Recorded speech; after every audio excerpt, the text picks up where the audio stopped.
Well, what Stratolaunch does is really cool. So can you start by telling us a little bit about what the organization does and then talk about what your role is there? Yeah, so Stratolaunch is a aviation company, experimental aviation company based out of Mojave, California. We specialize in hypersonics. That is our current objective. And we're a very unique company in the fact that there's not a lot of companies out there doing hypersonics, but the United States has a need for that. But we're unique in the fact that we have the world's longest aircraft, which we call carrier aircraft or ROC.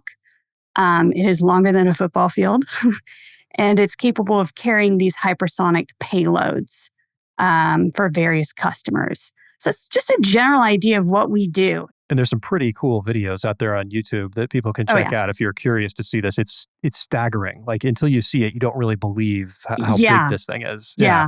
My favorite thing is when I bring our first responders in to do a tour and they've never seen it before and they walk in and they have that wow factor.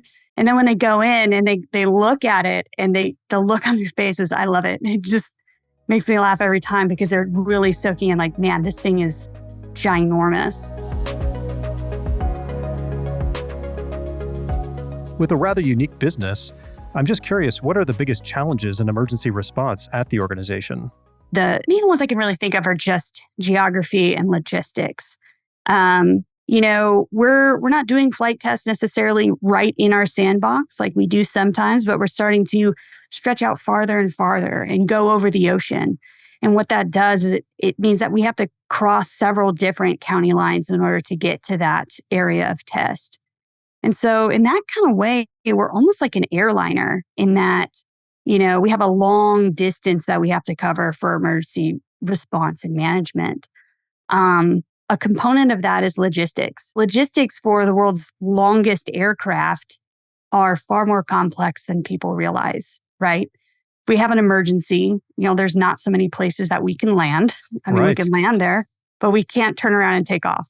But a fun fact is that you actually have to pull carrier aircraft backwards, taxi it backwards, and then it can take off. So it's not as simple as people think. And to think about like, hey, over the ocean, it's a lot harder to do rescue efforts out there. It's a lot longer of a distance, takes specialized people, specialized equipment, hence why the U.S. Coast Guard has been instrumental in our planning efforts.